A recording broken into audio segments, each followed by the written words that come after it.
Can I get your name and your title, please? It's John Hurd, H-U-R-D, and I'm the owner of Second Gen Graveyard, located at 232 Airport Road in Gallatin. So tell me how this event is going. What are we experiencing right now?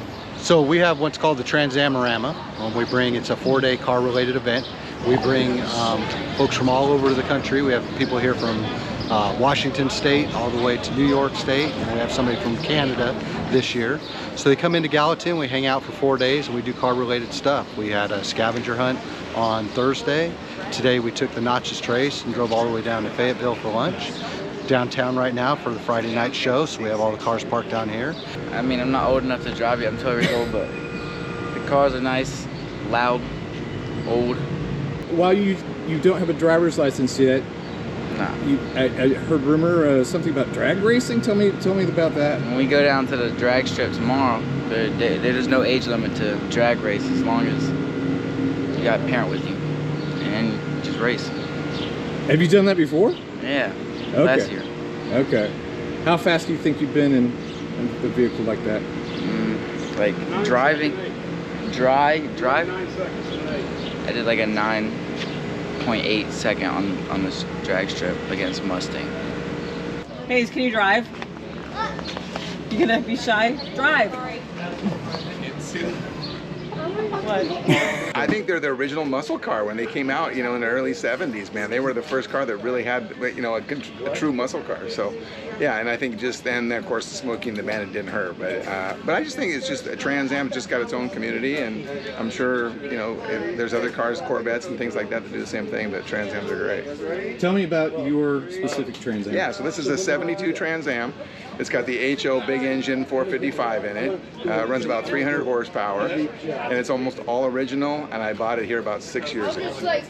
And is it a fun car to drive? Oh yeah. Yeah, what I like about the Trans Ams is when I had a 75 in high school, and they actually drove like like a car you would expect to be driving in the 80s or 90s. They have really good suspension, they have really good steering, they just drive really well for being a car that age, and I think that's what I liked about it. And then mine had a slapstick automatic, which didn't hurt, but yeah, it's fun. Will it burn rubber? Absolutely, it'll do it in all 3 gears. So I'm Rob Cornelius from Auburndale, Florida, from Camp Margaritaville actually, and I'm driving a 1979 Pontiac Trans Am, and it's the 10th anniversary. And this one's a little rare. It's got the Pontiac 400 in it, which also comes with the 4-speed manual. A lot of these cars came with the Oldsmobile 403 with an automatic. So they made 1,817 of these. And this one's documented that it was at the track in Daytona, because this was the pace car also. So these are the original seats. And in the 10th anniversary Trans Am, was the only Trans Am to have actual leather seats. So where your body touches, you have leather on your back, and the seat sides are vinyl. And then the carpet in this car, both the carpet and the leather seating is from Cadillac back in the day. So the thick carpet that you see inside is from Cadillac. This area where you sit on in your back is leather. And this is the only Trans Am that did have the leather option in the 10th anniversary.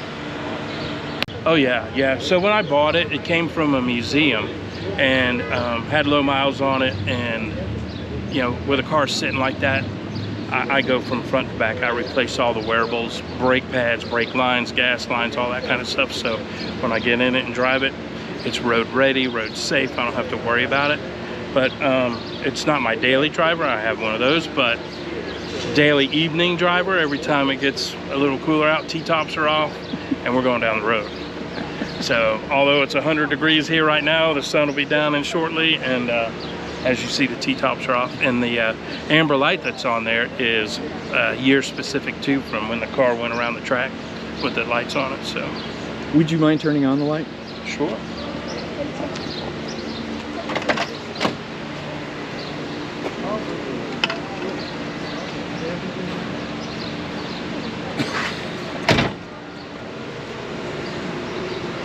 Sure, my name is Paul Scottberg, and we came in from Tampa, Florida. We drove up on Tuesday and came back the part of the day was on Wednesday, and then activity started Thursday, Friday, Saturday, and Sunday of our Trans Am A here in Gallatin, Tennessee. Let's make our way to the front of the car because Sure. it's the fun part. All right. Tell me what you got here. Well, it's a very custom car. I try to do things a lot of subtly. It's actually a 1978 Macho Trans Am, but I put a 73 front end, I put a 79 back end, and then I did a lot of customization. The convertible top is very unique to a second generation Trans Am. There was a company in the late 70s that did it for GM. You'd go to GM, buy a Camaro, buy a Firebird, check off the convertible box. They'd send it up to Michigan, get the top chopped off, send it back to the dealer, and you'd pick it up. This was a 78, and I called the company up and said, you know, I got a used car. It's got 14,000 miles. I'm not a dealer. Would you do my car? And they said, sure, bring it up. So I lived in the Chicago suburbs. I drove it up, 3-hour drive maybe. And I spent 3 days with them, ripping the car apart and watched them chop the top off, thinking I made a mistake, you know. And then I went back home on the Greyhound bus. 2 weeks later, they called me up and said, hey, you know, Paul, your car's ready. So I got back on the Greyhound bus, went back up to Michigan, put the car together, and then we put the top down. I drove home, and when I got home, this side of my face was burnt red, and this one was pure white because the sun had just baked my face all the way home. So it's the only 78 convertible ever done. They did 79, 80s, and 81s. So that's kind of where all this is at. I owned it since 1980. It had 14,000 miles on it. And I had it repainted here, did some minor repairs here and there. And then in 2003, I had 160,000 miles on it, and it needed to be redone everywhere.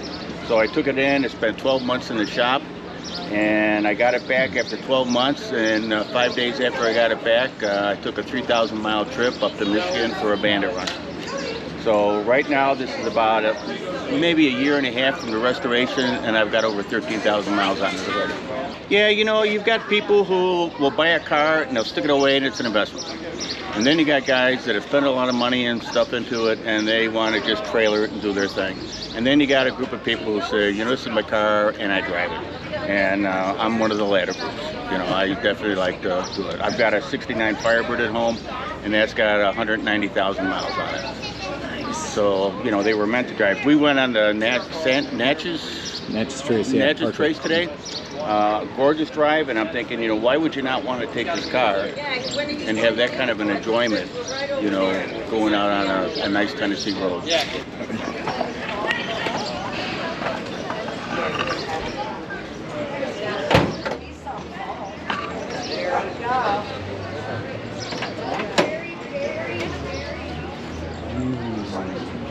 There, tell me about it. It's the original engine from 1978.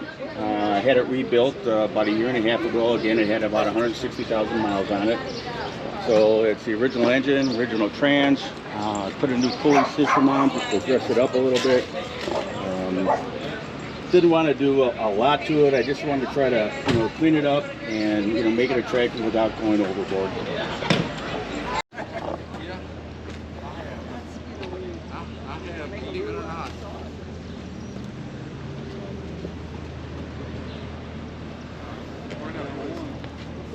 The event's awesome. We're having a great time. Everybody's enjoying themselves. The weather's been great. You know, we're maybe a little bit hot.